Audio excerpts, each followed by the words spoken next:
الحمد لله رب العالمين والصلاة والسلام على رسوله المصطفى وعلى آله وأصحابه أجمعين. أما بعد فقد قال الله تعالى في القرآن العظيم والفرقان المجيد قال أعوذ بالله من الشيطان الرجيم بفضل بسم الله الرحمن الرحيم فاستبقوا الخيرات إلى الله مرجعكم جميعا فينبئكم بما كنتم فيه تختلفون.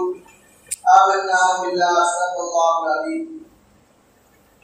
وقال نبينا صلى الله عليه وسلم ثلاثة لا تؤخرها الصلاة إذا أتت والجنازة إذا حضرت والعين إذا وجدت كفوا أو كما قال صلى الله عليه وسلم. அளவற்றாளரும் நிகரற்றவருடையோருமாகிய எல்லாம் வல்ல அல்லாஹ்வின் திருநாமத்தால் திருத்துறையை ஆரம்பம் செய்கிறேன். பெருமானார் கண்மணி நாயகம் ஸல்லல்லாஹு அலைஹி வஸல்லம் அவர்கள் மீதும் அவர்களை பின்பற்றிய உத்தம சத்திய சஹாபாக்கள், தாபிஈன்கள், தபா தாபிஈன்கள், ஷுஹதாக்கள், நாதாக்கள், வலிமார்கள், உலமாக்கள், குறிப்பாக நமதுக்கும் நம் அனைவரின் மீதும் அல்லாஹ்வின் சாந்தியும் சமாதானமும் இன்னும் மட்டுமில்லாமல் என்றென்றும் உண்டாகுமாக. அல்லாஹ் தஆலா இந்த உலகத்திலே பல கோடி ஜீவராசிகளை படைத்து அதிலே சிறந்த படைப்பாக மனிதனை படைத்திருக்கிறார். அந்த மனித இனத்திலும் சிறந்த இனமாக பெருமானார் கண்மணி நாயகம் ஸல்லல்லாஹு அலைஹி வஸல்லம் அவர்களை உம்மத்தாக நம்மை ஆக்கி நமக்கு மாபெரும் பாக்கியம் செய்திருக்கிறார்கள். பொதுவாகவே நம்முடைய மார்க்கம் நமக்கு எந்த காரியத்திலும் அவசரம் கூடாது என்று கற்றுத்தரும். எல்லா காரியத்திலும் பொறுமை வேண்டும். எந்த காலத்திலும் எந்த செயலிலும் அவசரம் என்பது கூடாது என்று மார்க்கம் சொல்கிறது. அப்படி சொல்லி தருகிற மார்க்கம் சில விஷயங்களை நீங்கள் விரைவாக செய்யுங்கள் என்று சொல்லும். எந்த விஷயத்திலுமே நீங்க அவசரம் கூடாது, நிதானமா இருக்கணும், பொறுமையா செய்யணும், உங்களுடைய செயல்பாடுகள் எல்லாம் பொறுமையாக இருக்க வேண்டும் என்று கற்றுத்தருகிற மார்க்கம் சில விஷயங்களை செய்கின்ற பொழுது நீங்கள் விரைவாக செய்யுங்கள். அல்லாஹ் தஆலா சொல்வான் ஃபஸ்தபிகுல் கைராத், நீங்கள் நல்ல விஷயங்களை செய்கின்ற பொழுது ஒருவருக்கொருவர் முந்திக் கொள்ளுங்கள் சொல்வான். நாம் செய்த நல்ல காரியங்கள்ல நாம் விரைவாக செய்ய வேண்டும். அதிலும் சில காரியங்களை குறிப்பாக மார்க்கம் சொல்லி தருகிறது. இந்த காரியங்களை நீங்கள் விரைவாக செய்ய வேண்டும். பொதுவாகவே நல்ல விஷயம் செய்யணும் அப்படின்னு தோணிடுச்சுன்னா உடனே செஞ்சிடணும். பொதுவாகவே நல்ல விஷயம் செய்யணும் தோணிடுச்சுன்னா உடனே செஞ்சிடணும். இல்ல அப்படின்னா சைத்தான் அந்த எண்ணத்தில் ஏதாவது ஒரு கெட்ட விஷயங்கள் கொண்டாந்து கூட்டிடுவோம். அக்கா ஏதாவது கூட்டு தோணுச்சு, அக்கா ஏதாவது செய்யணும் தோணுச்சு, இல்ல சொந்தக்காரங்க நல்ல விசாரிக்கணும் தோணுச்சு. இந்த மாதிரி சின்ன சின்ன நல்ல காரியங்களை செய்ய வேண்டும் என்கிற எண்ணம் வருகின்ற பொழுது அதை உடனே செய்துவிட வேண்டும். என்ன நல்ல காரியமாக இருந்தாலும் அப்புறம் செய்யலாம் அப்படின்னு தள்ளி போட்டுட்டோம் அப்படின்னா அதில் ஏதாவது குழப்பம் ஏற்பட்டுவிடும், அதில் ஏதாவது மாற்றம் ஏற்பட்டுவிடும் என்பதுதான் இந்த ஆயத்தினுடைய விளக்கம். நீங்கள் நல்ல காரியத்தை செய்கின்ற பொழுது முந்திக் கொள்ளுங்கள், அப்புறமா செய்யலாம் அப்படின்னு எண்ணப்படாதீங்க. நல்ல காரியங்களையே நாம் செய்கின்ற பொழுது முந்திக் கொள்ள வேண்டும், சீக்கிரமா செய்யணும் அப்படின்னு சொன்ன மார்க்கம் இன்னும் சில விஷயங்களை நீங்கள் அந்த விஷயங்களும் தாமதிக்கவே செய்யாதீங்கன்னு சொல்லு. அந்த விஷயங்களை தாமதிக்கவே செய்யாதீங்க. அந்த விஷயம் வந்தவுடன் உடனே செய்து விடுங்கள் என்று மார்க்கம் சில விஷயங்களை கற்றுத் தருகிறது. அதில் முதல் விஷயம் என்ன அப்படின்னா தொழுகை. முதல் விஷயம் தொழுகை. பெருமானார் கண்மணி நாயகம் ஸல்லல்லாஹு அலைஹி வஸல்லம் சொல்வார்கள், ஸலாத்துல் மூன்று காரியங்கள் லா துஅখিরஹா, அந்த காரியத்துடைய நேரம் வந்து விட்டால் நீங்கள் பிற்படுத்தாது, அந்த காரியத்துடைய நேரம் வந்து விட்டால் நீங்கள் பிற்படுத்தாதீங்க என்று சொல்லிவிட்டு பெருமானார் கண்மணி நாயகம் சொல்வார்கள், முதல் விஷயம் அஸ்ஸலாத்து இதா அத்தத், தொழுகை அதனுடைய நேரம் வந்து விட்டால் உடனே நிறைவேற்றுங்கள், அப்புறமா தொழுதுக்கலாம் அப்படின்னு நீங்க தள்ளிப்படாது. அப்புறமா தொழுது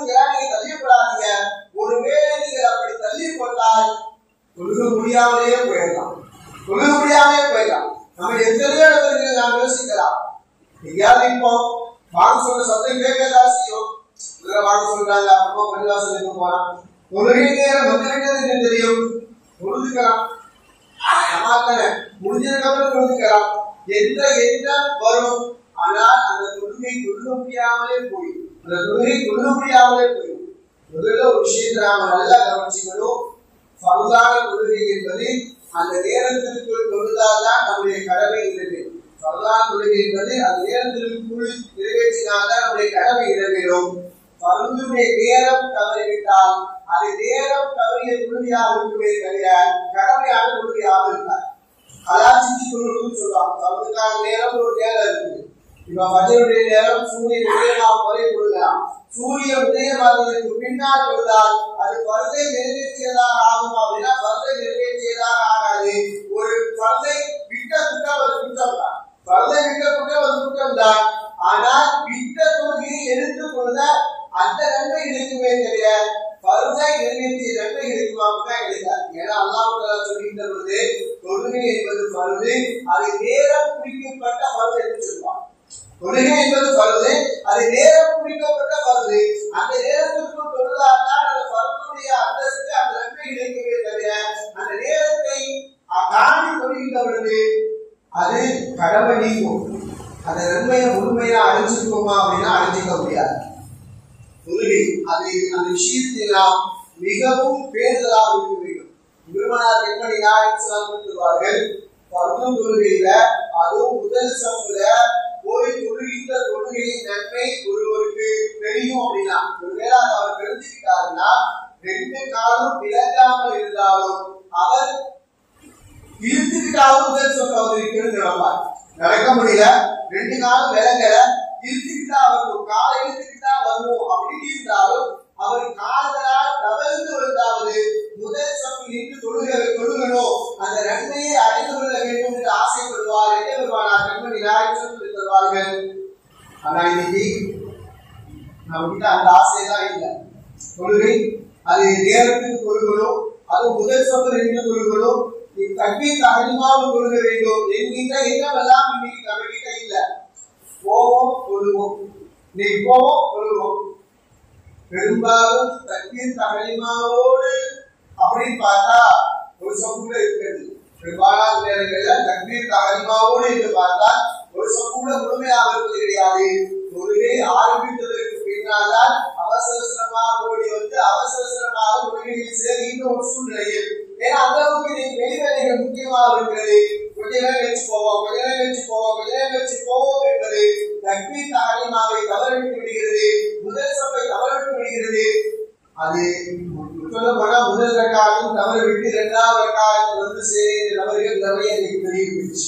முதல் ரக்காத்து போனதுக்கு அப்புறம் இரண்டாவது ரக்காத்து வந்து சேர்ந்த நபர்கள் நிறைய பேர் அதிகமாகி போயிருச்சு. காரணம் தொழுகை அதை அதனுடைய நேரத்தில் தொழுக வேண்டும் என்பது அதனுடைய சிறப்பு விளங்குவது கிடையாது. தக்பீர் தஹ்ரீமாவை தொழுவது அதன் சிறப்பு விளங்குவது கிடையாது. முதல் சஃப்ல இருந்து தொழுவது அதனுடைய சிறப்பை இங்கு விளங்குவது கிடையாது. ரசூலுல்லாஹ் சொல்வாங்க, யார் 40 நாட்கள் தொடர்ந்து ஐவேளை தொழுகையும் இமாம் ஜமாத்தோடு முதல் தக்பீர் தஹ்ரீமாவோடு யார் தொழுகிறாரோ அவருக்கு சுவர்க்கம் கடவுள் சொல்வாங்க. ரசூலுல்லாஹ் ஸல்லல்லாஹு அலைஹி வஸல்லம் இன்னொரு ஹதீஸ்ல அவர் பலி என்பதற்கான அடையாளம் சொல்வாங்க. 40 நாள் தொடர்ந்து தொழுவது இருந்து 40 நாள் தக்பீர் தஹ்ரீமாவோடு தொழுவது என்பதை அவர் பலி என்பதற்கான இடையே சேர்ந்ததற்கான அடையாளம் சொல்வாங்க. பெருமானார் பெண்மணி நாயகம் சொல்வார்கள், இன்னைக்கு அதனுடைய சிறப்புகளை நாம் அறிந்து கொள்வது கிடையாது, அதனால் அதை நம்ம முயற்சி செய்வதும் கிடையாது. அதனால நாம் தொழுகை என்று அறிந்த பொழுது அதை அதனுடைய ஆரம்ப நேரத்தில் சொல்லுவாங்க. தொழுகையை சிறந்து தொழுகை அப்படின்னா அதனுடைய ஆரம்ப நேரத்தில் கொள்வது, அதனுடைய ஆரம்ப நேரத்தில் கொள்வது. பின்னால் கொடுக்கலாம். சில பேர் கடையில் இருக்கிறேன் 5 வகையும் சேர்த்து ஒரே நேரத்தில் வீட்டில் போய் கொண்டிருக்கிறேன், கடையில் இருக்க 5 வகையும் சேர்த்து வீட்டில் போய் கொண்டிருக்கிறேன். இது போன்ற நேரம் தவறி கொள்கின்ற தொழுகை அது நமக்கு முழுமையான பலனை தராது, முழுமையான நன்மையை பெற்று தராது. எனவே முதல் விஷயம் தொழுகை, அந்த தொழுகையை சரியான நேரத்தில் அதற்குரிய நேரத்தில் இமாம் ஜமாத்தோடு முதல் சஃபில் தக்பீர் தஹ்ரீமாவோடு தொழுகின்ற அந்த தொழுகை அதனுடைய நன்மை அது ஈடு செய்ய முடியாது. அது தவறிவிட்டால் அது ஈடு செய்ய முடியாது. எனவே நாம் தொழுகையுடைய விஷயத்தில் கவனமாக இருக்கணும். முதல்ல தொழுகை அதனுடைய நேரம் வந்துவிட்டால் தொழுதுவிட வேண்டும். இரண்டாவது விஷயம் தௌபா செய்வது. நாம் என்ன பாவம் செஞ்சிருந்தாலும் பாவம் செய்தவுடன் மன்னிப்பு கேட்கணும். நம்ம பாவம் செஞ்சிட்டோம் அப்படின்னு நமக்கு தெரியுது. அது தெரிந்தோ தெரியாமல் எப்படியாக இருந்தாலும் பாவம் செய்துவிட்டோம் என்று நம்முடைய மனதில் பட்டுச்சு, இது தெரிஞ்சது தப்பும் அப்படின்னு பட்டுச்சுன்னா உடனே அல்லாஹ்விடத்தில் பாவ மன்னிப்பு கேட்கறதுக்கு கையை உயர்த்தி, யா அல்லாஹ் நான் தெரியாம பாவம் செஞ்சிட்டேன், இந்த பாவத்தை மன்னித்து விடு. ஏன்னா அல்லாஹ் தஆலா சொல்வான், இன்னமல் தௌபத்து அலல்லாஹி லில்லதீன யஅமலூன ஸூஅ பிஜஹாலத்தி ثم يتوبون من قريب فاولئك يتوب الله عليهم. அல்லாஹ் சொல்வான், இன்னமல் தௌபத்து அலல்லாஹி லில்லதீன யஅமலூன ஸூஅ, யாராவது ஒருத்தர் தெரியாம அறியாம ஏதாவது பாவம் செய்துவிட்டால் ثم يتوبون من قريب, அதற்கு பின்னால் விரைவாக அவர் அல்லாஹ்விடத்தில் பாவ மன்னிப்பு தேடினார், فاولئك يتوب الله عليهم, அல்லாஹ் அவருடைய பாவ மன்னிப்பை ஏற்றுக்கொள்வான் என்று அல்லாஹ் சொல்கிறார். நாம பாவம் செஞ்சிட்டோம் அப்படின்னு தெரிஞ்ச உடனே அல்லாஹ்விடத்தில் நாம் பாவ மன்னிப்பு தேடிட்டோம். ஏன்னா யா அல்லாஹ் நான் தெரியாம செஞ்சிட்டேன், தெரிந்து செய்தாலும் யா அல்லாஹ் ஏதோ நான் மனுஷன் பாவம் செய்யக்கூடியவன் செய்துவிட்டேன், என்னுடைய பாவத்தை மன்னித்து என்று அல்லாஹ்விடத்தில் நாம் கையை வைத்தோம். ஏனால் அல்லாஹ் நம்முடைய பாவத்தை நிச்சயமாக மன்னிப்பான். பாவம் கூட கூட கூட நம்மிடத்தில் தௌபா செய்வதற்கான தௌஃபீக் குறைந்து கொண்டே வரும். நமக்கு பாவம் கூட கூட கூட தௌபா செய்வதற்கான தௌஃபீக் குறைந்து கொண்டே வரும். பெருமானார் சொல்வாங்கல்ல, நீங்கள் ஒரு பாவம் செய்ய உங்களுடைய உள்ளத்தில் ஒரு கரும்புள்ளி விடும், தௌபா செய்துவிட்டால் அதற்கு ஒரு கரும்புள்ளி அழுத்திவிடும். நீங்கள் தௌபா செய்யல அப்படின்னா ஒவ்வொரு பாவத்திற்கும் ஒரு கரும்புள்ளி உண்டு கொண்டே இருக்கும். பாவம் கூட கூட உள்ளத்தில் கரும்புள்ளி உறுதி கொண்டே இருக்கும். அதற்கு பின்னால் அந்த உள்ளம் நல்லதின் பக்கம் யோசிக்கிறார், தௌபா செய்வதற்கான வாய்ப்பு கிடைக்காது. நம்மிடத்தில் பாவம் கூட கூட தௌபா செய்வதற்கான வாய்ப்பு கிடைக்காது, அது குறைந்து கொண்டே இருக்கும். எனவே ஒரு பாவம் செஞ்சிட்டோமா, பாவம் தெரிஞ்சிருச்சா, உடனே அல்லாஹ்விடத்தில் மன்னிப்பு கேட்க வேண்டும். எவ்வளவு மன்னிப்பு கேட்கிறது? ரசூலுல்லாஹ் சொல்வாங்க, ஒரு நாளைக்கு 70 தடவை மன்னிப்பு கேட்டாலும், பாவம் செஞ்சாலும் 70 தடவை மன்னிப்பு கேட்கணும். ஒரு நாளைக்கு 70 தடவை பாவம் செஞ்சாலும் 70 தடவை மன்னிப்பு கேட்கணும். மன்னிப்பு கேட்டதற்கு அப்புறம் பாவம் செய்யறோம், திரும்பவும் மன்னிப்பு கேட்கணும், திரும்பவும் பாவம் செய்யறோம், திரும்பவும் மன்னிப்பு கேட்கணும். ஏன்னா மனிதனுடைய இயல்பு பாவம் செய்யுது. மனிதனுடைய இயல்பு பாவம் செய்யுது. பாவ மன்னிப்பு கேட்டுட்ட அதனால அதற்கு பின்னால் வந்து பாவமே செய்யக்கூடாது அப்படின்னா இல்ல. மனிதனுடைய இயல்பு தெரிந்தோ தெரியாமல் எப்படி பாவம் செய்தாலும் சரி, மனிதனுடைய இயல்பு பாவம் செய்வது. நாம் பாவ மன்னிப்பு கேட்டால் அதை மன்னிப்பதனுடைய கடமை அல்லாஹ்வுக்குரியது. அதை மன்னிப்பது அல்லாஹ்வுக்குரியது. ஏன்னா அல்லாஹ்வே சொல்லுவான், என்னுடைய அடியான் என்னை பக்கம் கையேந்தி விட்டால் அந்த கையை வெறும் கையாக அனுப்புவதற்கு நான் வெட்கப்படுகிறேன். அல்லாஹ் சொல்லுவான், நீ ஒரு மனுஷன் அல்லாஹ் கையேறிட்டா அந்த கையை வெறும் கையாக அனுப்புவதற்கு அல்லாஹ் வெட்கப்படுகிறான். எனவே நாம் பாவம் செய்கின்ற பொழுது பாவம் செய்தவுடன் நாம் அல்லாஹ்விடத்திற்கான பரிகாரத்தை தேடிவிட வேண்டும். யா அல்லாஹ் நான் தெரியாம பாவம் செஞ்சிட்டேன், யா அல்லாஹ் நான் மனுஷன் தெரிஞ்ச பாவம் செஞ்சேன், பாவம் தெரியுது ஆனா வேற வழி இல்லை, நான் செஞ்சிட்டேன், என்னுடைய பாவத்தை மன்னித்து என்று அல்லாஹ்விடத்தில் நாம் கேட்டோம். ஏனால் நிச்சயமாக நம்முடைய பாவம் மன்னிக்கப்படும். அந்த மன்னிப்பின் மூலமாக நம்முடைய வாழ்வில் நம்முடைய ஈமானில் ஒரு ஒளி உண்டாகும். அந்த ஒளி நம்மை நல்லதின் பக்கம் நம்ம தள்ளிக்கொண்டே போயிட்டே இருக்கும். பாவம் செய்ய செய்ய நம்முடைய ஒளியில் குறைவு ஏற்பட்டுக்கொண்டே இருக்கும். அதற்கு பின்னால் நல்வழியின் பக்கம் முந்துதல் நமக்கு இருக்காது, நல்வழியின் பக்கம் ஆர்வம் முந்துதல் நமக்கு இருக்காது.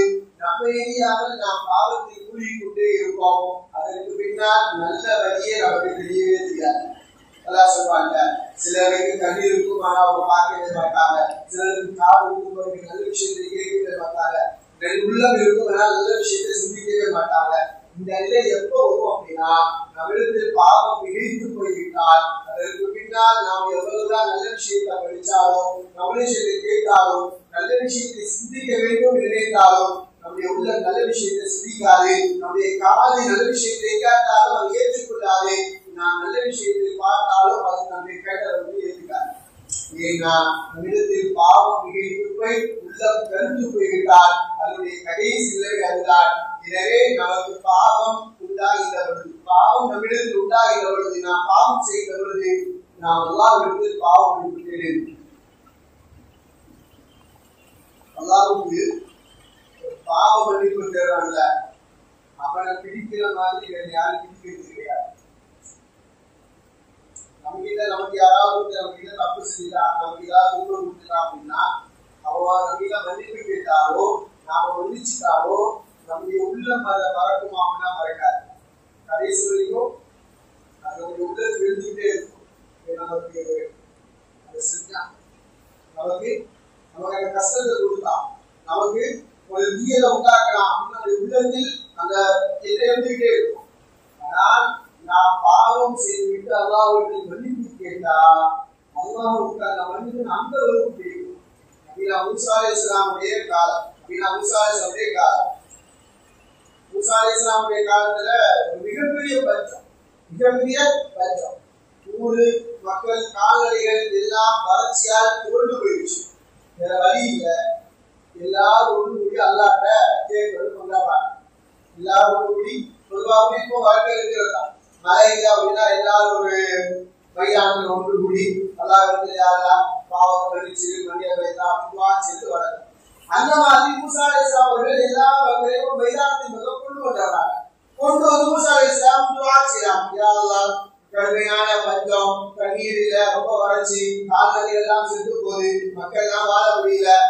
மலையை ரெண்டு துவா செய்யறாங்க, ரொம்ப நேரமா துவா செய்யறாங்க, மழை வரவே இல்லை. ஒண்ணு மக்கள் எல்லாம் கூடி இருக்கிறாங்க, ரெண்டாவது துவா செய்து நபியுடைய துவா ஒன்று அல்லாஹ் தடுத்து கொள்வது கிடையாது. மூசா அலைஹிஸ்ஸலாம் அவர்களுக்கு என்ன நாம துவா செய்யறோம், அல்லாஹ் அந்த மலையை இறக்கடியே அப்படின்னு அல்லாஹ் கேட்கிறாங்க. எல்லாத்தையும் கூட்டு விட்டேன், துவா செய்வேன், மலையை இறக்கடியான்னு கேட்கிறாங்க. அப்ப அல்லாஹ் மூசா அலைஹிஸ்ஸலாம் சொன்னா, இந்த கூட்டத்துக்கு ஒரு பெரும்பாவி ஒருத்தர் இருக்கிறான், ஒரு பெரும்பாவி ஒருத்தர் இருந்தான். அவனாலதான் மழை பெய்யல. அவைகளை விட்டு வெளியே போயிட்டா மழை பெய்யும், அவைகளை விட்டு வெளியே போயிட்டா மழை பெய்யும், வெளியே போ சொல்லுங்க அப்படின்னு அல்லாஹ் சொன்னான். மூசா அலைஹிஸ்ஸலாம் அவர்கள் மக்களுக்கு பதில முதுவறிவு செய்றாங்க. யாரோ ஒரு பாவி இருக்குறீங்களா, அந்த பாவியாலதான் மழை பெய்யலையா, அந்த பாவி இந்த மைதானத்துக்கு வெளியே போயிட்டா மழை பெய்யுமா, யார் பாவம் செய்வீர்களோ அவர்கள் வெளியே போயிருங்க பொதுவறிவு செய்றாங்க. எல்லாரும் சுற்றி சுற்றி பார்க்கிறாங்க, யாரும் போற மாதிரி தெரியல. அந்த பாவிக்கு என்ன வந்துருச்சு, நாம தான் பாவி.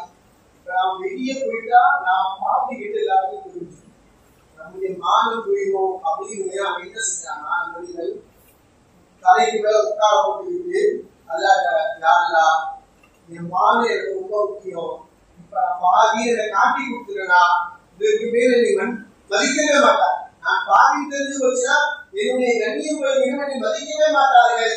யாரா என்னை எப்படியாவது மன்னிச்சு அப்படின்னு அழுக ஆரம்பிச்சான். அவன் அழுது அவனுடைய கண்ணீர் பூமியை தொடர்ந்துள்ள மழை வந்துருச்சு. மூசா அலைஹிஸ்ஸலாமுக்கு ஆச்சரியம், யாருமே வெளியே போகல, மழை வந்துருச்சு. யாருமே வெளியே போகல, மழை வந்துருச்சு. அல்லாஹ் கேட்டாங்க, யா அல்லாஹ், யாரோ ஒரு பாவி வெளியே போனாதான் மழை பெய்யும்னு சொன்ன, நீ யாருமே வெளியே போல மழை பெய்ஞ்சிருச்சு. அப்ப அல்லாஹ் சொன்னானா, அந்த மனிதன் என்கிட்ட பாவம் மன்னிப்பு தேடி தௌபா செஞ்சுட்டான், நான் உன்னுடைய பாவத்தை மன்னிச்சுட்டேன் அப்படின்னு சொன்ன உடனே மூசா அலைஹிஸ்ஸலாம் கேட்டாங்களா, யா அல்லாஹ், அந்த மனுஷன் யாரு எனக்கு காட்டி கொடுறான், அந்த மனுஷன் யாரு எனக்கு காட்டி கொடுறான். அல்லாஹ் சொன்னானா, அவன் பாவியா இருக்கும் போதே அவனை காட்டி கொடுத்தார், பாவியா இருக்கும் போதே அதை காட்டி கொடுக்கிற. அவன் பாவெல்லாம் மன்னிக்கப்பட்டு எனக்கு பிடித்தமான அடியாராக மாறிவிட்டான். இப்பதான் அவனை காட்டி கொடுப்பேன். காட்டி கொடுத்தாலும் அவன் தான் பாவியவருடைய பாவம் மன்னிக்கப்பட்டது என்பது வெளியாகிவிடும். அவன் பாவம் செய்து எனக்கு மாறு செய்த பொழுதே நான் அவனை காட்டி கொடுக்கவில்லை. இப்ப தௌபா செய்து எனக்கு பிடித்தமான அடியாராக மாறிவிட்டான். இப்ப நான் எப்படி அவனை காட்டி கொடுப்பேன் அப்படின்னு அல்லாஹ் கடைசி காட்டி கொடுக்கவே இல்லையா. பாவம் செய்தான் அடியானாக இருந்தாலும் அவன் தௌபா செய்துவிட்டான், அல்லாஹ்வுக்கு பிடித்தமான அடியானாக மாறிவிடுகிறான். எனவே நாம் பாவம் செய்கிறோம், அது மனிதனுடைய இயல்பு, அதை மாற்ற முடியாது. பாவமே செய்யாத விழுந்து இருக்க முடியுமா அப்படின்னா இருக்க முடியாது. ஆனால் பாவம் செய்தவுடன் நாம் அல்லாஹ்விடத்தில் தௌபா செய்ய வேண்டும். யா அல்லாஹ், நான் பாவம் செய்துவிட்டேன், என்னுடைய பாவத்தை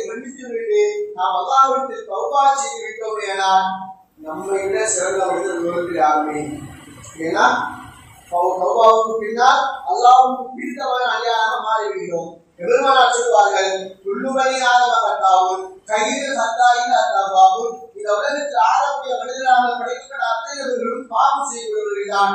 அந்த பாவம் செய்வர்கள் சிறந்தவர்கள் யாரென்றால் யார் தௌபா செய்கிறார்களோ அவர்கள் தான் சிறந்தவர்கள். ஒரு மனுஷன் சிறந்தவனாக ஆக வேண்டுமானால் பாவம் செய்யாமல் இருக்க வேண்டும் என்று அடையாள அர்த்தம் இல்லை. ஒரு மனிதன் சிறந்தவனாக இருக்க வேண்டுமானால் பாவம் செய்யாமல் இருக்க வேண்டும் என்று அர்த்தம் இல்லை. பாவம் செய்தாலும் உடனே தௌபா செய்து வேண்டும். அதுதான் ஒரு மனிதன் சிறந்த மனிதர்களுக்கான அடையாளமாக பெருமானார் கண்மணி நாயகம் சொல்லியிருக்கிறார்கள். எனவே நாம் தௌபா செய்கின்ற விஷயத்தில் அவசரப்படும். முதல்ல கொள்கை, அதனுடைய நேரம் சொல்ல வேண்டும், வந்தவுடனே கொள்கணும் அப்படின்னு அவசரம் இருக்க வேண்டும். இரண்டாவது தௌபா செய்கின்ற விஷயத்தில் நாம் பாவம் செய்தவுடன் அடுத்து உடனடியாக தௌபா செய்வது அல்லாஹ் எதிர்பார்த்துக்கிட்டே இருப்பான். ரசூலுல்லாஹ் சொல்வாங்க, ஒரு மனிதன் பாவம் செய்தவுடன் அதை எழுதுவதற்காக வழக்கு அல்லாஹ் கேட்பார். அல்லாஹ் இந்த வருஷம் பாவம் செய்து நான் எழுதவா? நேரம் பொருள் அவன் பாவம் கேட்கிறார்கள் பார்ப்போம். நேரம் பொருள் அவன் பாவம் கேட்கிறார்கள் பார்ப்போம். பாவம் மன்னிப்பு கேட்டால் பாவம் மன்னிப்பு கேட்கிறதுக்கான ஒரு நன்மை, அவன் தீமை செஞ்சிக்கோன்னு உணர்ந்தாங்க, அதற்கு ஒரு நன்மை. அந்த பாவத்தை அடிச்சது 2 நன்மையா இருக்கு. நல்லா சொல்றாங்க, அதிசயத்துக்கு 6 மணி நேரம் வெயிட் பண்றாங்க, காத்திருக்க சொல்றாங்க. இன்னொரு அதிசயத்துக்கு ஒரு நாள் முழுக்க காத்திருக்க சொல்றாங்க. அந்த மலக்க பாவத்தை இல்லாம இரவு தூங்கும் போதாவது அவன் நான் செய்த பாவத்தை உணர்கிறானா? பாவம் கேட்க வேணாம், பாவம் செஞ்சுக்கோங்க அப்படிங்கிற ஒரு வருத்தம் ஏற்பட்டால் அல்லாஹ்வின் பாவத்தை அழிச்சுட்டு அந்த வருத்தத்திற்கு நன்றி கொடுப்பாங்க. கையேந்தி பாவம் செஞ்சுக்கோங்க, பாவம் ஆச்சு, அல்லாஹ்வுக்கு பிடிக்காதே, நல்லா தண்டிப்பானே அப்படின்னு நம்முடைய உள்ளத்தில் ஒரு வருத்தம் வந்து விட்டால், ஒரு விதமான வலி வந்து விட்டால், அந்த வலி அது தௌபாவுக்கு அடையாளமாக அல்லாஹ் எடுத்துக்கொள்கிறார், நம்முடைய பாவத்தை நம்பிக்கொள்கிறார். எனவே தௌபா பாவம் செஞ்ச உடனே நம்முடைய உள்ளத்தில் ஒரு வருத்தம் ஏற்பட்டுவிட வேண்டும். பாவம் செஞ்சுட்டும் பார்க்கலாம், இதெல்லாம் பெரிய விஷயமா? இதை விட எவ்வளவு யாரையாவது செய்யறாங்க, இதை விட யாரையாவது எவ்வளவு செய்யறாங்க, நம்ம இதான் செஞ்சோம் அப்படின்னு நாம யோசிச்சோம்னா அல்லாஹ் அந்த பாவத்தில் நம்மை மூழ்கடித்து விடுவான். ஒருபோதும் அந்த பாவத்திற்கு வெளியே வருவதற்கான வாய்ப்பை ஏற்படுத்தவே மாட்டான். இதெல்லாம் சின்ன விஷயமாக இருந்தாலும் நான் செய்தது தவறு, பாவம், இதற்கு தண்டனை அல்லாஹ் கொடுப்பான் என்கிற எண்ணம் நம்முடைய உள்ளத்தில் வர வேண்டும். அந்த வருத்தம் தான் நம்முடைய பாவத்தை மன்னிக்க வைக்கவே கிடையாது. எவ்வளவோ யாரையாவது செய்யறா, இதே ஏமாத்துறா, எவ்வளவு பண்ணி அடிக்கிறான், நான் அதையா செஞ்சேன், சும்மா ஒரு சின்ன இதுதானே அப்படின்னு நாம் யோசிச்சோம்னா அது நாளை மறுமையில் நம்முடைய ஹராம், இந்த உலகத்தில் ஹராமி செய்த அளவுக்கு கொண்டு போய் விட்டுவிடும். நாளை மறுமையில் நரகத்தில் கொண்டு போய் அளவுக்கு இருக்கிறோம். அதனால பாவம் அதை உணர வேண்டும், அதற்கான தௌபா செய்யும். 2வது விஷயம். 3வது விஷயம், நாம் கடன் வாங்கினால் அது எவ்வளவு விரைவாக கொடுக்க வேண்டும், அவ்வளவு விரைவாக கொடுக்கணும். கடன் வாங்கிட்டோம் அப்படின்னா எவ்வளவு விரைவாக கொடுக்க முடியுமோ அவ்வளவு விரைவாக கொடுக்கணும். கடன் கொடுப்பதற்கான தகுதி இருந்தும் கடன் கொடுப்பதை தள்ளி கொண்டு கொண்டே இருந்தோம்னா ரசூலுல்லாஹ் சொல்வாங்க, ஒரு பணக்காரை அவருக்கு எல்லா வசதி வாய்ப்பும் இருந்தும் கடன் கொடுப்பதை தள்ளி கொண்டே போனால் அவனோட அநியாயம் செய்யணும்னு சொல்லுவாங்க ரசூலுல்லாஹி ஸல்லல்லாஹு அலைஹி வஸல்லம். அவன் ஒரு அநியாயம் பாவம் செய்யணும்னா எவ்வளவு நாள் தள்ளி கொண்டு கொண்டே இருக்கிறானோ அவன் பாவம் செய்பவன் என்று ரசூலுல்லாஹி ஸல்லல்லாஹு அலைஹி வஸல்லம் சொல்றார்கள். இப்படி வரும், யார் ஒருவன் கடன் வாங்கிய பொழுது திருப்பி கொடுத்தவர்களோ அப்படிங்கிற எண்ணத்தோடு வாங்குகிறானோ அவருடைய கடனை அளிப்பதற்கு அல்லாஹ் பொறுப்பேற்றுக் கொள்வான். எப்படியாவது அதை அளிப்பதற்கான வாய்ப்பு கொடுப்பான். கடன் வாங்குகிற பொழுது அவ்வளவுதான் அவ்வளவுதான் பார்க்கலாம் அப்படின்னு நினைச்சு வாங்கினாங்கன்னா அந்த கடனை திருப்பி அளிப்பதற்கான வாய்ப்பை அல்லாஹ் ஒவ்வொருக்கும் ஏற்படுத்துவதே கிடையாது. இன்னைக்கு கடன் வாங்குறவர்களால் இருந்துச்சு, கடன் கொடுத்தவனை பார்த்து கடன் வாங்குறவன் ஓடின காலம் இருந்துச்சு. இப்ப எப்படி ஆயிடுச்சு அப்படின்னா கடை வாங்குறவருக்கு அல்ல, அவரை பார்த்து கடை கொடுத்துருவோம் தரமாட்டினா ஒழியா போயிட போறேன், அது வாங்குறது எப்படி பேசுறாரு, தரமாட்டினா ஒழியா போயிட போறேன், எல்லாம் இருக்கிறேன் தருவேன் என்று கடன் வாங்கியவர் கடன் கொடுத்தவரிடம் பிறகு இந்த அளவுக்கு இன்னைக்கு காலம் மாறி போச்சு. சும்மா சும்மா வெளியே வந்து நிக்காதையா தரையா அப்படின்னு பேசுறவனுக்கு நீ காலம் மாறி போய்விட்டது. ஆனால் ரசூலுல்லாஹ் சொல்றாங்க, தேவையில்லாமல் கடன் கொடுப்பவருக்கான தவணையை தள்ளி போடுவது. நாளைக்கு தர்றேன் அப்படின்னா நாளைக்கு கொடுக்கணும். ஒரு முஸ்லிமுக்கான அடையாளம் வாக்குறுதியை நிறைவேற்றுவதில் ஒரு முஸ்லிமுக்கான அடையாளம் என்ன? வாக்குறுதியை சரியா நிறைவேற்றும், கொடுத்த வாக்குறுதி நிறைவேற்றும் முஸ்லிமுக்கான அடையாளம். கடன் தள்ளி போவது, ஒருவேளை கடன் வாங்கிட்டு அதை கொடுக்காம மரணிச்சு போயிட்டான் அப்படின்னா அவனை விட துரதிருஷ்டசாலி ஒருவருக்கு யாருமே. பெருமானார் அவர்கள் இந்த உம்மத்தின் மீது அவ்வளவு இரக்கம் உடையவர், அவ்வளவு இரக்கம் உடையவர். எந்த அளவுக்குனா ஒரு முனாஃபிக் பிறந்து போனாலும் அந்த முனாஃபிக்கு ஜனாஸா கொடுப்பாங்க ரசூலுல்லாஹி ஸல்லல்லாஹு அலைஹி வஸல்லம். முனாஃபிக்கு தெரிஞ்சிருந்தாலும் பல சரித்திரத்தை பார்த்திருக்கிறோம். அம்பருக்கா தடுப்பா உபயோகிக்கா முனாஃபிக்குடைய தலைவர், உபயோகிக்கா முனாஃபிக்குடைய தலைவர். அவனுக்கு தொழுகை என்று ரசூலுல்லாஹ் பாவாங்க உங்களுக்கு தடுப்பா அப்படி சொல்லுவான். அவன் முனாஃபிக் தொழுகிறாரு, ரசூலுல்லாஹ் தொழுகிறார். அப்படி முனாஃபிக்காக இருந்தாலும் தொழுகிற ரசூலுல்லாஹி ஸல்லல்லாஹு அலைஹி வஸல்லம் கடன்காரனுக்கு தொழுவிச்சு, கடனாளிக்கு ரசூலுல்லாஹ் தொழுவிச்சு. ஒரு நோய் ஒருவரை சஹாபி தொடர்ந்து வச்சிருக்கிறாங்க. ரசூலுல்லாஹி ஸல்லல்லாஹு அலைஹி வஸல்லம் வளமை இவருக்கு யாரும் கடன் வாங்கியிருக்கிறீங்களா, கடன் வாங்கியிருக்கிறாரா? ஆமா வாங்கியிருக்கிறேன். வாங்கி இருந்தா அதை அடைப்பதற்கான சூழ்நிலை இருக்குதா? இருக்குது அப்படின்னா உருவாக்கா. இல்ல அப்படின்னா உங்களுடைய சமூகத்துக்கு நீங்க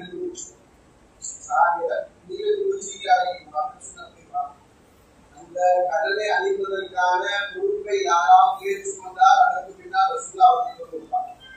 விலக்குவிக்கப்பட்டார் ரசூலுல்லாஹி ஸல்லல்லாஹு அலைஹி வஸல்லம்.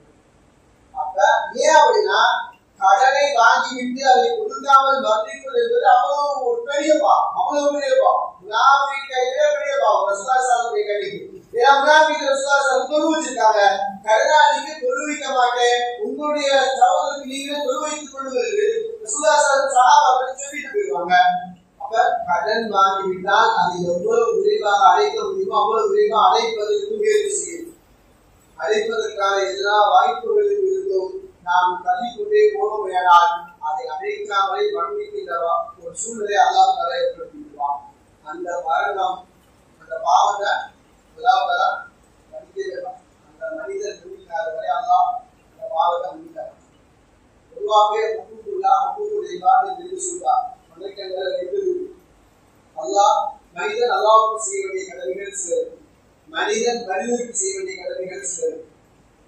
மனிதன் அல்லாஹ்வுக்கு செய்கின்ற கடமைகளை ஏதாவது தவறு செஞ்சிட்டோம் இல்ல செய்யாம விட்டுட்டோம் அப்படின்னா அதை மன்னிப்பதற்கான வாய்ப்பு அது அல்லாஹ் நினைச்சா மன்னிக்கலாம், நினைச்சா மன்னிக்கலாம். ஆனால் மனிதன் மனிதனுக்கு செய்ய வேண்டிய கடமைகள் அதுல ஏதாவது தப்பு செஞ்சிட்டோம்னா அந்த மனிதன் மன்னிக்காத வரை அல்லாஹ் மன்னிப்பது கிடையாது. அந்த மனிதன் மன்னிக்காத வரை அல்லாஹ் மன்னிப்பது கிடையாது. அதனாலதான் அடுத்தவரை கஷ்டப்படுத்துறது, அடுத்தவங்க போய் சொல்லி ஏமாற்றி சாப்பிடுறது அல்லது கடன் வாங்கிட்டு திருப்பி கொடுக்காம இருக்கிறது, இது மாதிரி காரியங்கள் யார் ஏமாற்றப்பட்டாலோ, யார் அநியாயம் செய்யப்பட்டாலோ, யார் கடனாளியாக இருக்கிறாரோ அவர் மன்னிக்காத வரை அல்லாஹ் நம்முடைய பாவத்தை மன்னிப்பது கிடையாது. எனவே அல்லாஹ்வுடைய விஷயத்தில் நாம் பாவம் செய்தோமையானால், தவறு செய்தோமையானால் அல்லாஹ் நம்மை படைத்தவன், நம்ம மீது ஒரு இரக்கத்தின் காரணமாக அல்லாஹ் மன்னிப்பதற்கான வாய்ப்பு நிறைய இருக்கிறது. சொல்லுவாங்க ஷிர்க்கை விட அல்லாஹ் எல்லாத்தையும் மன்னிச்சிருவான். ஷிர்க்கை மட்டும் அல்லாஹ் மன்னிக்கிறது இல்லை, ஷிர்க்கை தவிர எல்லாத்தையும் அல்லாஹ் மன்னித்துவான். ஆனால் ஒரு மனிதனுக்கு செய்கின்ற பாவம் அந்த மனிதன் மன்னிக்காத வரை அல்லாஹ் மன்னிப்பது கிடையாது. மனிதன் மன்னிக்கின்ற வரை அல்லாஹ் மன்னிப்பது கிடையாது. எனவே நாம் மனிதனுக்கு செய்கின்ற தவறுகள் அல்லது மனிதனுக்கு கொடுக்கின்ற வாக்குறுதிகள், மனிதனுக்கு செலுத்த வேண்டிய கடன் அல்லது ஏதோ ஒன்று அதை இந்த உலகத்தில் தீர்த்து விட வேண்டும். அதிலும் கடன் அது எவ்வளவு சீக்கிரமாக நாம் கொடுக்க முடியுமோ அவ்வளவு சீக்கிரமாக கொடுக்கணும். அதே மாதிரி நாலாவது விஷயம் சொல்லுவாங்க, ஒரு வேலைக்காரன் அதன் வேலை செஞ்சுட்டான்னா அவருடைய பெயர்வை காய்வதற்கு முன்னால் அவருடைய கூலியை கொடுக்கணும். ஒரு வேலைக்காரன் அவன் வேலை செஞ்சுட்டான் அப்படின்னா அவனுடைய வேர்வை காய்வதற்கு முன்னால் அவனுடைய கூலியை கொடுக்கணும். ஒரு நாள் சம்பளம் பேசுறமா, நாள் முடிஞ்சவரை அவனுடைய கையில கொடுக்கணும். வார சம்பளமா, வார முடிஞ்சவரை கையில கொடுக்கணும். மாச சம்பளமா, மாசம் முடிஞ்சவரை கையில கொடுக்கணும். கொடுக்காம இழுத்து கொண்டே போறது அப்படிங்கிறது அவங்களுக்கு செய்தாங்க. வேலைக்காரனால கொடுத்துக்கலாம், வேலைக்காரனாலே கொடுத்துக்கலாம். நீ ஒழுங்காக வேலை செய்ய அதனால சம்பளம் கொடுக்க முடியாது. இது போன்ற வார்த்தைகளை நாம் அங்கே ஊழிப்பது அது சரியானதல்ல. ஏன்னா வேலை வாங்குறது நம்முடைய வேலைக்கு வந்துட்டானா அவன்கிட்ட வேலை வாங்குறது நம்முடைய கடமை. நாம் செய்யணும், சொல்றதை செய்ய வைக்கணும். கடைசியில் அவர் செய்வதற்கான கூலியை சரியாக கொடுக்க வேண்டும். பேசிக்கிற ஒன்று கொடுக்கிறது ஒன்று இருக்கக்கூடாது. நிறைய பார்க்கலாம். மாச சம்பளம் 15 முதல் மாச சம்பளம் மறு மாசம் பயிற்சி அப்புறம் கொடுக்கப்படுகின்ற நிறைய அல்லாஹ் நம்மையெல்லாம் பாதுகாக்க வேண்டும். நாம் அவசரப்படுகின்ற விஷயத்தில் இதுவும் ஒன்று.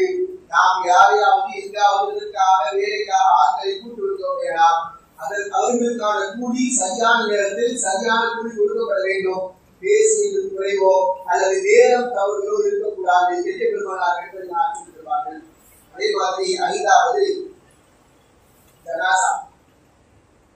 ஜனாசா வந்துருச்சு அப்படின்னா, ஒரு ஜனாசா வந்துருச்சு அப்படின்னா எவ்வளவு சீக்கிரமாக அந்த ஜனாசாவை எடுக்க முடியுமோ அவ்வளவு சீக்கிரமா எடுக்கணும். எவ்வளவு சீக்கிரமா எடுக்க முடியுமோ அவ்வளவு சீக்கிரமா எடுக்கணும் ஜனாசா. ஆனா இன்னைக்கு சூழ்நிலை சில வீடுகள்ல 2 நாள் 3 நாளா வச்சிருக்கிறாங்க. ஃப்ரீசர் பாக்ஸ் வந்துருச்சு, ஃப்ரீசர் பாக்ஸ் வந்துருச்சு.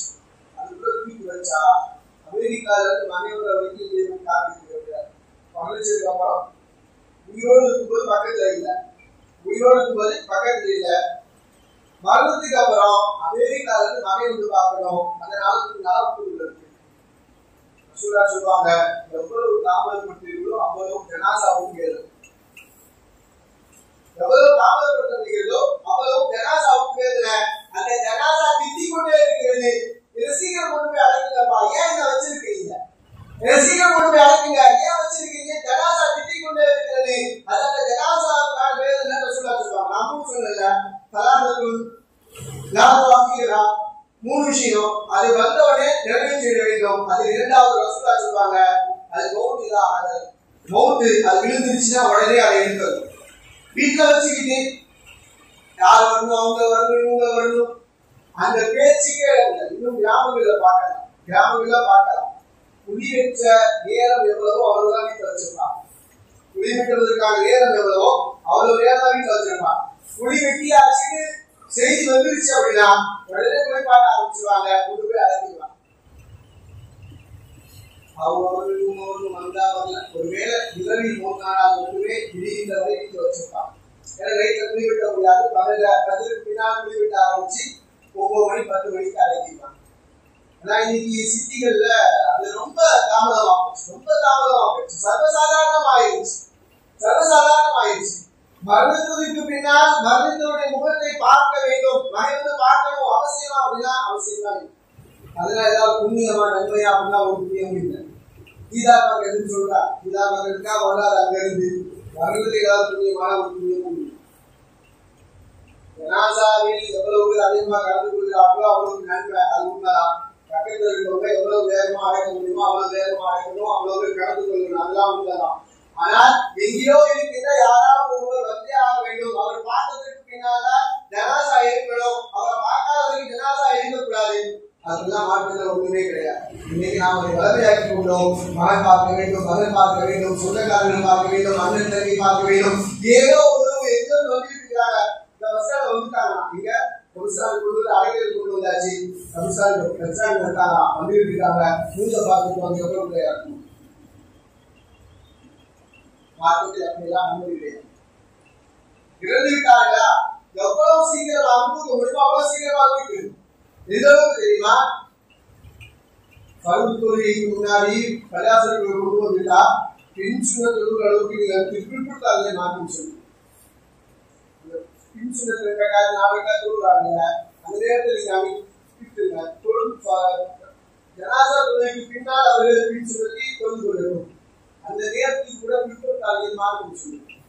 நீங்க நாம வீட்டுல பல நாளா வச்சுக்கிட்டு ஃப்ரீசர்ல வச்சு அது கொடுக்கும்போது உடம்பெல்லாம் பிரிஞ்சு போய் ஐஸ் கட்டியாகி எவ்வளவு வேதனை தெரியுமா? இருக்கும்போது வேதனை, மரணத்துக்கு முன்னாலும் வேதனை தேவையாது. எல்லாம் பாதுகாக்க வேண்டும்.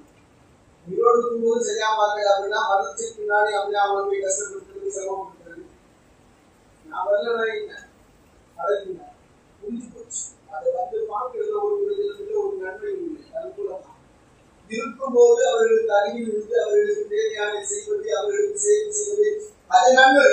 அதுல அதை இல்லைன்னு சொல்லல. ஆனா அதை செய்வது கிடையாது, அதை செய்வது கிடையாது. மகளோ கூட இருக்காங்களா அப்படின்னா நீங்க பெரும்பாலான வீடுகளில் பெற்றோர்கள் வயது உள்ளவர்கள் தனியாக இருக்கிறார்கள். கூட வச்சிருந்தா சொல்ல தனியாக இருக்கட்டும், நாம தனியாக இருப்போம். மரணத்துக்கு பின்னால் கூட அழுது ஒரு பிரச்சனையும் இல்லை. ஆனால் இது நம்முடைய சமுதாயம் மாற்று மருத்துவர்களை பார்த்து ரொம்ப ரொம்ப ரொம்ப மாறிக்கொண்டே வருகிறது. அதையும் நான் கரெக்டா வச்சுக்கிட்டு நல்லா பாதுகாக்க வேண்டும். அதனுடைய மக்களுடைய பாவம் முழுக்க அந்த குடும்பத்தை அழைச்சார். அந்த ஜனாசா அது திட்டுறது சொல்லுவாங்க. ஜனாசா இந்த ஜனாசா விழுந்துச்சு அப்படின்னா எவ்வளவு சீக்கிரமா கொண்டு போறீமோ அவ்வளவு சீக்கிரமா கொண்டு போகும். அது ஒருவேளை நல்ல ஜனாசாவா இருந்துச்சுன்னா அதாவது நல்லது அதை ரொம்ப வேகமா கொண்டு போங்க. ஒருவேளை அது கெட்டதா இருந்துச்சுன்னா அந்த ஜனாசா தீர்வு செய்யக்கூடிய ஜனாசாவா இருந்துச்சுன்னா அது கெட்டதுதான். உங்களுடைய தோல்விகள் ரொம்ப சீக்கிரமாக அறிவிச்சு சொல்லுவாங்க. வீட்டிலேயோ தோல்லை உங்களே சொல்லுங்க. எவ்வளவு சீக்கிரமா அழைக்க முடியுமோ அவ்வளவு சீக்கிரமா அழைங்கள். அந்த ஜனாசாவும் அதைத்தான் சொல்லும். நீங்க எவ்வளவு சீக்கிரமா அழைக்க முடியுமோ அவ்வளவு சீக்கிரமா அழைக்க சொல்லுது. ஆனால் வைத்துக் கொண்டு அதற்கான யோகினை அதெல்லாம் நம்ம பாதுகாக்க வேண்டும். சில விஷயங்களை மார்க்கம் விரைவாக செய்ய சொல்கிறது. அது இதுவும் ஒன்று. நாம் அதை வச்சுக்கிட்டு அதுல அதுல நிறைய எண்ணிக்கை பாதுகாக்க வேண்டும். நம்முடைய மார்க்கம் நமக்கு எப்படி கற்றுத்தந்திருக்கு அப்படி நாம் வாழ வேண்டும். அதிலும் விரைவாக செய்யக்கூடிய விஷயங்கள் அதில் ஒன்று தொழுகை. அதனுடைய நேரம் வந்தவுடன் சரியாக தொழுக வேண்டும். அதுவும் முதல் சஃபில் தக்பீர் தஹ்ரீமாவுல் கொள்கின்ற தொழுகை. அதற்கான நன்மை நீங்கள் வேறு எங்கேயுமே பெற்றுக்கொள்ள முடியாது. அது கிடைக்கிற நன்மை வேறு எங்கேயுமே பெற்றுக்கொள்ள முடியாது. அதே மாதிரி ஜனாசா, அதே போன்று கடன் கொடுக்கிற விஷயம், இந்த மாதிரி விஷயங்கள்ல நாம் எவ்வளவு விரைவாக செய்ய முடியுமோ அவ்வளவு விரைவாக செயல்பாடுகளை அமைத்துக் கொள்ள வேண்டும். அல்லாஹ் தஆலா அத்தகைய மக்களாக நாம் அனைவரையும் வாழ வைப்பானாக. நாம் வாழ்கிற காலமெல்லாம் லா இலாஹ இல்லல்லாஹ் முஹம்மது ரசூலுல்லாஹ் என்ற கலிமாவை செயல்பட வாழ்ந்து நாம் மன்னிக்கிற பொழுதும் அதே கலிமாவோடு மன்னிக்கிற வாக்கியத்தை தந்து விடுவானாக. இதே கலிமாவை திரும்பவும் தவாப் செய்த வாக்கியத்தையும் நிபர்மானார் கண்மணி நாயகம் ஸல்லல்லாஹு அலைஹி வஸல்லம் அவர்களை நாம் வாழ்நாளில் ஒரு நிலவிலோ கனவிலோ கண்டிருக்கிற